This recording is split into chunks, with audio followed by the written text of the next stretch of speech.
Olá, pessoal. Voltamos então com a nossa aula Norma e Regulamentação. Continuando, tá? De onde paramos?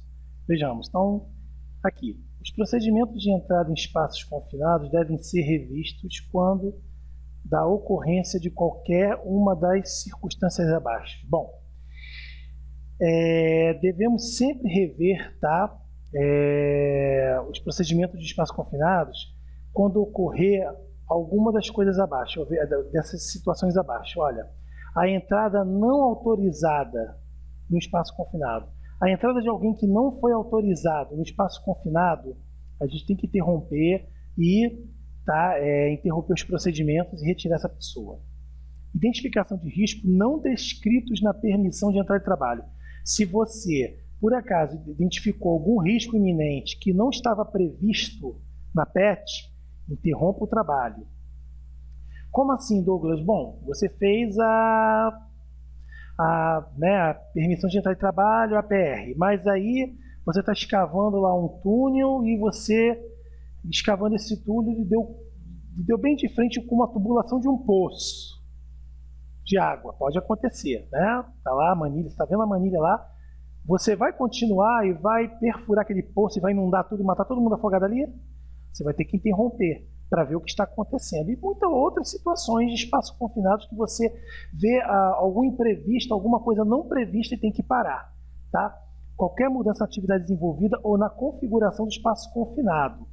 A solicitação do SESMIT ou da CIPA. Bom, outra coisa também, quando é solicitado pela SESMIT ou pela CIPA, e identificação de condição de trabalho mais segura. Tá? Quando você vê que por acaso não está sendo seguro trabalhar, você está fazendo uma limpeza de uma galeria de esgoto, aí está previsto cair um temporal enorme, você não vai continuar, você vai ter que interromper o trabalho.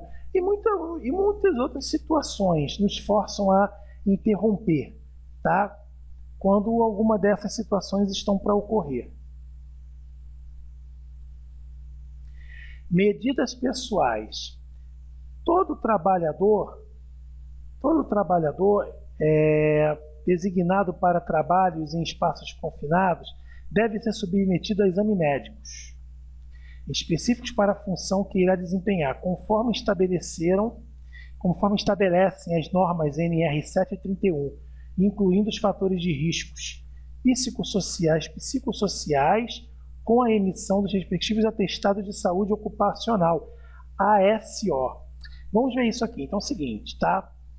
Veja bem, pessoal, todo trabalhador ele tem que ter o quê? O exame médico, tá? Então isso aí é o seguinte, tá? Incluindo fatores de riscos, tá? De acordo com a área que ele irá desempenhar e tudo mais, de acordo com a NR 731, tá? Psicossociais e com a emissão do respectivo atestado de saúde ocupacional, né? O ASO, tá? Capacitar todos os trabalhadores envolvidos, direto ou indiretamente, com o espaço confinado, sobre seus deveres, direitos, riscos e medidas de controle, conforme previstos no item 33.3.5. Então, além de ter o exame médico, é preciso ter o quê? Ter o curso de formação, estar capacitado a lidar com o espaço confinado. E também todos os trabalhadores envolvidos diretamente e indiretamente, que é aqueles que vão adentrar, aqueles que vão ficar fora do espaço confinado, tem que ter o conhecimento dessa norma, tá?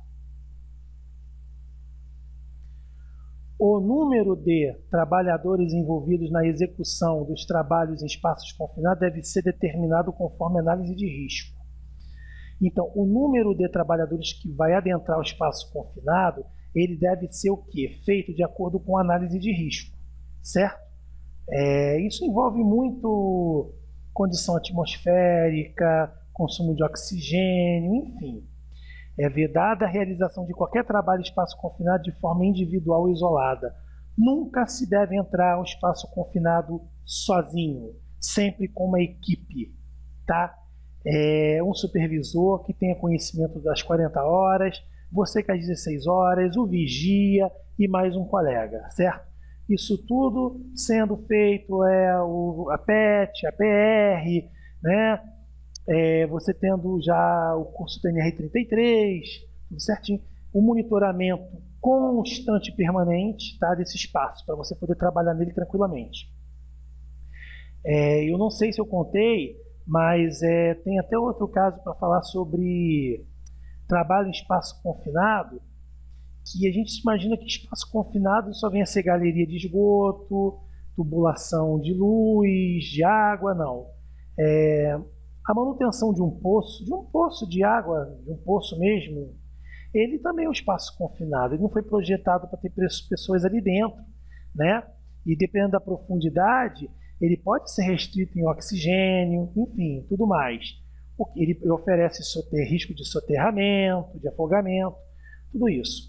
O funcionário foi descer para fazer, o funcionário não, né? O morador, né, desse sítio foi descer para fazer a limpeza desse poço. Só que esse poço não estava manilhado.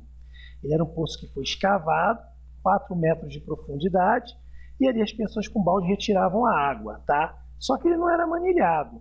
Mesmo sendo manilhado, ele tem, não é vedado fazer esse trabalho sozinho, era manilhado. O que foi?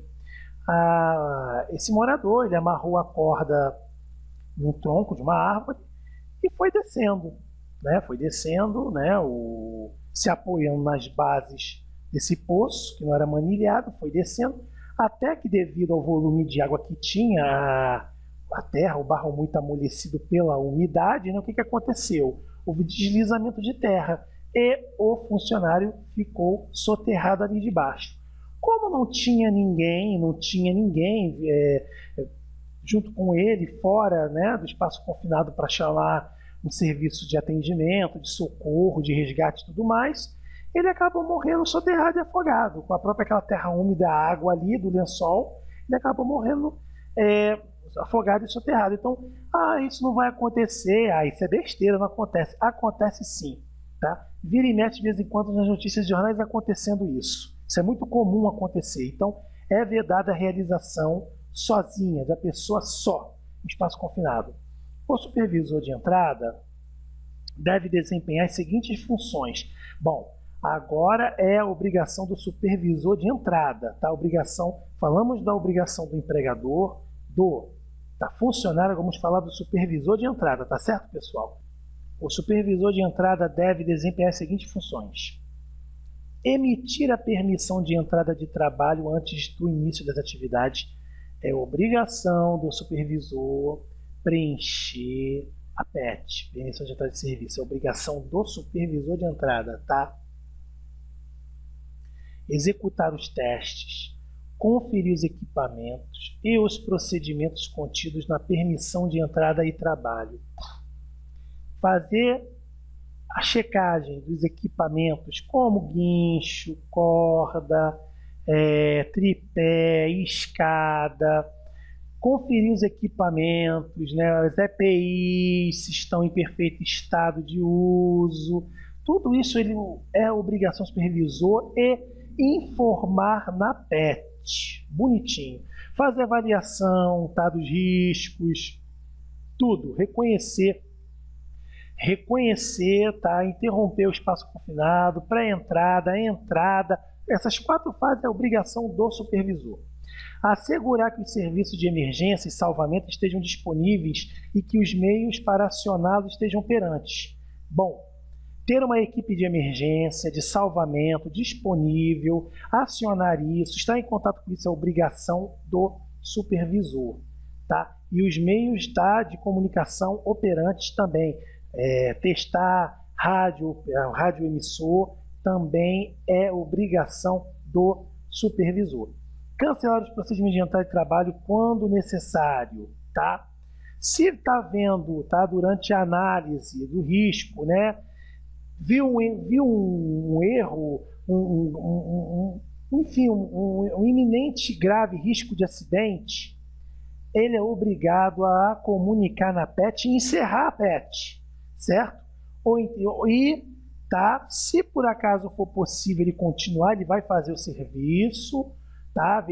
Depois que ele verificou, ele abriu a PET, tá? Preencheu, ele fez a análise do risco, colocou, testou o equipamento, tudo certo, EPI, tudo certo, checagem atmosférica, medição de oxigênio, certo? Gases, tudo certo, colocou o nível de oxigenação, né, com insuflador de ar, 19,5% a 22%, certo. Fez o trabalho com a equipe, certo. Perguntou se fez o briefing, né, com a equipe, né, não tem ninguém com doença aguda, nada, tudo pronto, todos se sentindo bem. Fez o serviço. Acabou o serviço, ele é obrigado a encerrar a PET. Quem encerra a permissão de entrada de trabalho após o serviço é o supervisor, é obrigação dele também, tá? E vai entregar, né, para o vigia, para a empresa e para um dos funcionários. O supervisor de entrada pode desempenhar a função de vigia. Bom, o supervisor pode, tá, fazer o papel de vigia, como ficar monitorando a equipe, com rádio operador, controlando, ele pode fazer isso.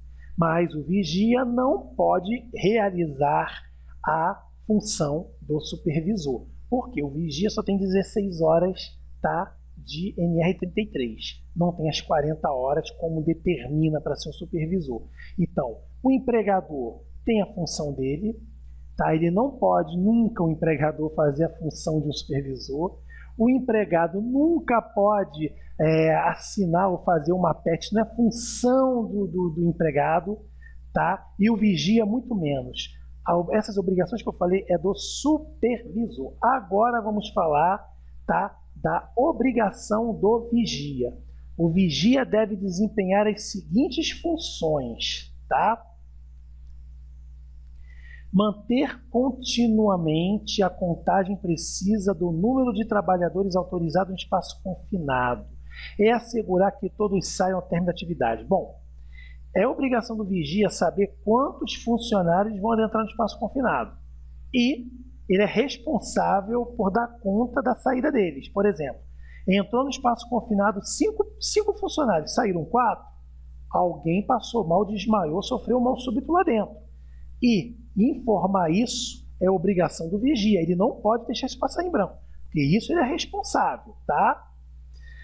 E assegurar que todos saiam ao término da atividade. Tem que sair os 5 funcionários mesmos que entraram. Permanecer fora do espaço confinado, junto à entrada, em contato permanente com os trabalhadores autorizados. Bom, o vigia ele não entra no espaço confinado, ele fica na entrada, fora, junto à entrada, tá? E ele mantém um contato permanente. Bom, permanente, gente, olha só, isso aqui eu vou até comentar. É um contato permanente com os trabalhadores autorizados que estão lá dentro. Mas esse contato permanente é a cada 5 minutos, tá? Não é permanente de 1 em 1 segundo. Não, isso atrapalha o trabalho do funcionário que está lá dentro. Então, comunicou, viu, 5 minutinhos, vai lá, chama a comunicação de novo. Depois mais 5 minutinhos, entra em comunicação de novo. Por quê? Você não interrompe o trabalho da equipe e não irrita a equipe, né? E também não força a equipe a ficar falando demais num lugar que já é pobre de oxigênio, mas também você não deixa aquela equipe ausente por muito tempo. Porque se acontecer alguma coisa, fica um tempo muito longo para você fazer algo e resgatar alguém. E a gente sabe que os minutos, né, conta, tá? 5 minutos é um padrão decente. Adotar os procedimentos de emergência, acionando a equipe de salvamento, pública ou privada, quando necessário.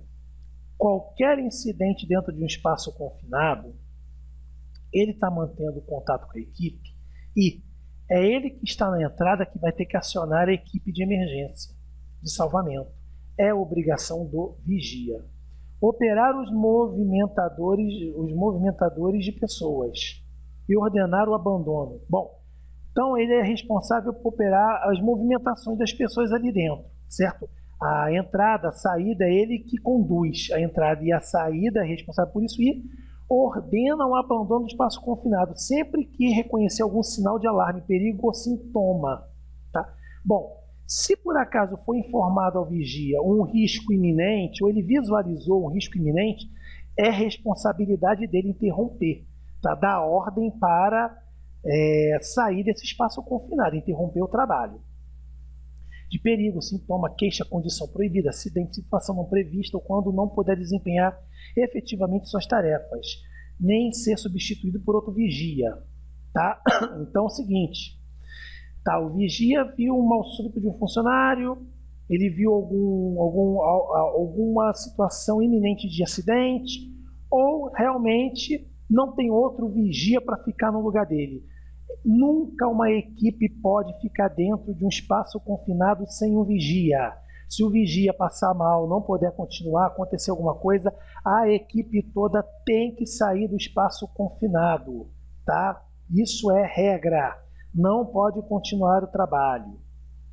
O vigia não poderá realizar outras tarefas que possam comprometer o dever principal, que é de monitorar. Então, gente, o vigia ele não pode entrar para fazer o trabalho no espaço confinado. O vigia ele não pode ser o supervisor. O papel do vigia é intransferível. Ele tem apenas que monitorar e estar em contato com a equipe e proteger os trabalhadores lá dentro autorizados fazendo serviço. Ponto. O supervisor pode ser vigia, mas o vigia ele não pode ser mais nada a não ser vigia, tá? Cabe ao empregador fornecer e garantir que todos os trabalhadores que adentrarem espaços confinados disponham de todos os equipamentos para controle de riscos previstos na permissão de entrada de trabalho. É obrigação do empresário, do empregador, fornecer as EPIs, tá? E não é fornecer uma ou aquilo, não. Todas as EPIs. Eu sei que tem funcionário, tem empresário que fica estribuchando quando eu falo isso. Problema, tá? É obrigação do empresário fornecer toda e qualquer tipo de EPI para o funcionário. É lei, é obrigação do empresário, tá? Equipamento, tripé, escada, ferramenta, EPI, bota, óculos, luva, capacete, tá? Tudo isso é obrigação do empresário fornecer. E fornecer com prazo de uso, com qualidade. Todo EPI tem seu prazo, tem sua validade de usos, tem que ser verificado. EPI com validade vencida tem que ser trocada, tem que ser transferida. EPI danificada tem que ser descartada, tem que ser fornecida uma nova, tá? Eu sei que assim, é gasto. O que fica mais barato? Gastar com uma EPI ou gastar com uma indenização com uma família inteira ou com várias famílias inteiras e a Polícia Civil ficar em cima? Isso tudo são coisas que o empresário ele tem que se conscientizar, ele tem que avaliar, ele tem que rever o que vale a pena para ele, tá? Mas é obrigação do empresário sim, e do funcionário usar a EPI, tá? Dispõe de equipamento.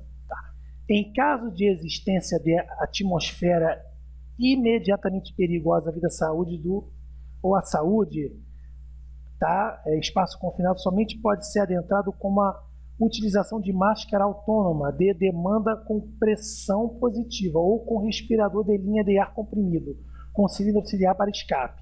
Bom, é o seguinte, tem espaço confinado que realmente só você botando a máscara de proteção não é o suficiente, tá? Aí você vai ter que entrar com um equipamento que é com um cilindro de oxigênio, uma máscara, né? Enfim, mas aí isso tudo tem que ser analisado pelo supervisor, na avaliação de risco, se pode realmente, aí é tudo feito com avaliação antes, tá?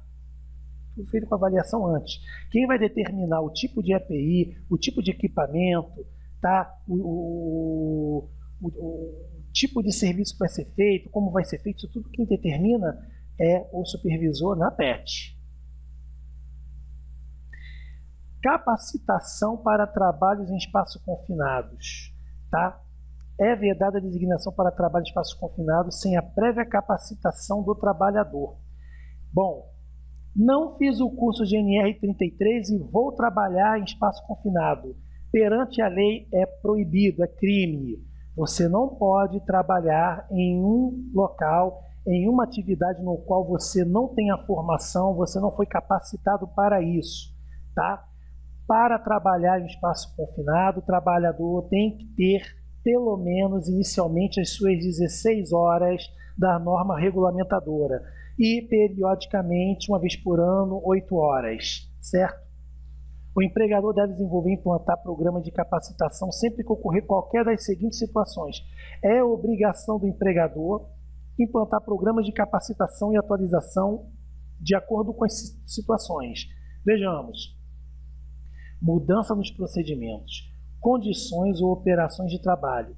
Toda vez que houver mudança de algum trabalho, de alguma situação no espaço confinado, ele é obrigado a treinar esse pessoal.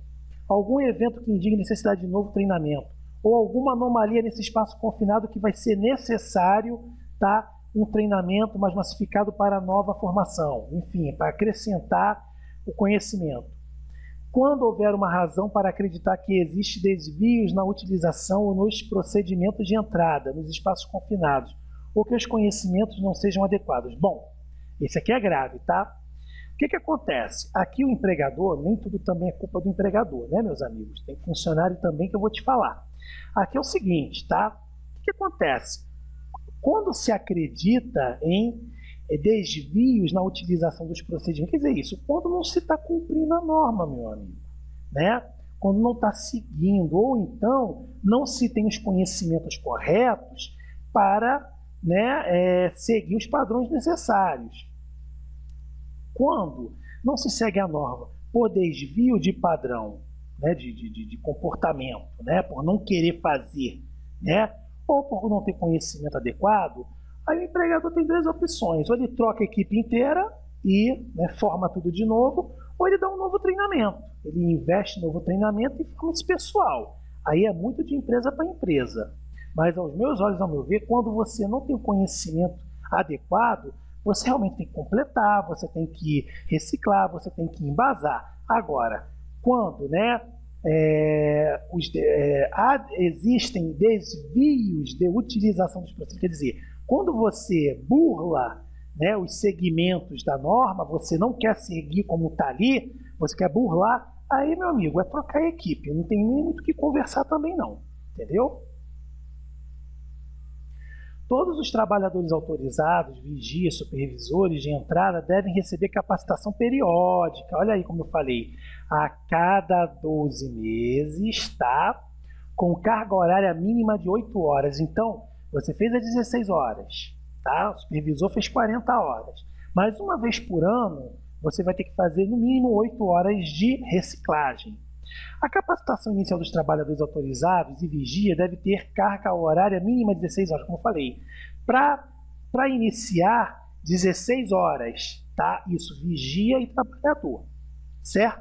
Depois, periodicamente, a cada um ano, 8 horas, tá? Dentro do horário, claro, sendo realizado dentro do horário de trabalho, com conteúdo programático, tá? Definições, reconhecimento, avaliação, controle de risco, funcionamento de equipamentos utilizados, procedimento de utilização da permissão de entrada de trabalho e noções de resgate e primeiros socorros. Então, tudo isso tem que ser dado, tá? Tem que ser informado ao funcionário, tá?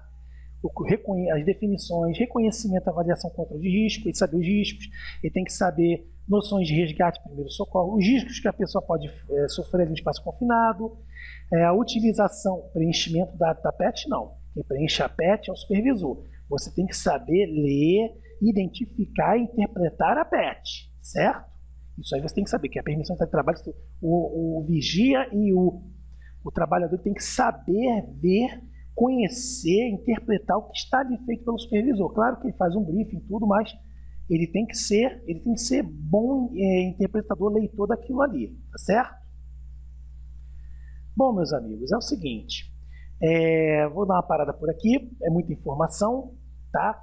Então, fechando aqui a aula, tá? Vimos a obrigação do empregador, do vigia, do supervisor e do funcionário, né? Então, cada um tem seu papel, cada um tem sua função. Essa aula é muito importante, por quê? Porque você realmente aprende a lidar com as situações, saber o que é seu papel, o que é o papel do vigia, o que é o papel do seu supervisor e do empregador, o que você pode cobrar do seu patrão, o que você pode esperar do seu supervisor, o que você pode esperar do seu vigia, qual é o seu papel para você colaborar com a sua equipe, fazendo as coisas certas. Então, cada um tem sua função, certo? A gente se vê então numa próxima aula, até o nosso próximo encontro. Muito obrigado pela companhia. Fiquem com Deus. Valeu mesmo.